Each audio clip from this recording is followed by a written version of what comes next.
দাবি আদায়ে আন্দোলনে নামলেন ত্রিপুরা সরকারি কর্মচারী ফেডারেশন পোস্ট অফিস চৌমুহনী।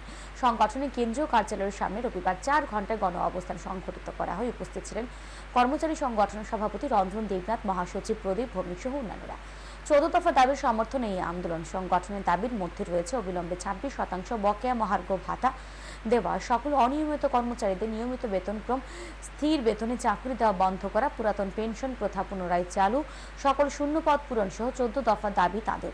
কর্মচারী নেতা শান্তি রঞ্জন দেবনাথ বলেন, বাম সরকারের সময়ে গণতান্ত্রিক পদ্ধতিতে দাবি আদায়ের আন্দোলন করতে পারলেও বিজেপি শাসনে সেই অধিকার হারিয়ে ফেলেছেন কর্মচারীরা। আরও অভিযোগ, সপ্তম বেতন কমিশনের সুপারিশ অনুযায়ী বেতন ভাতা পাচ্ছেন না কর্মচারীরা, অথচ 2018 সালের বিধানসভা নির্বাচনের আগে কর্মচারীদের প্রতিশ্রুতি দেওয়া হয়েছিল আর তা দিয়েছিলেন কেন্দ্রীয় প্রতিমন্ত্রী স্বরাষ্ট্রমন্ত্রী অমিত শাহ, কিন্তু পূরণ করা হয়নি।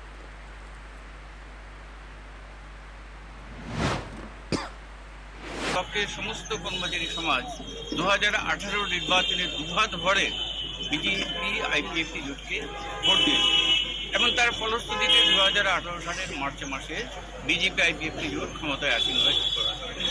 কিন্তু ক্ষমতায় আসীন হওয়ার পর দেখা গেল বিজেপি আইপিএফটি জোট তার যে কর্মচারী নীতি, সেই কর্মচারী নীতি বামফ্রন্টের চাইতেও আরও অনেক খারাপ।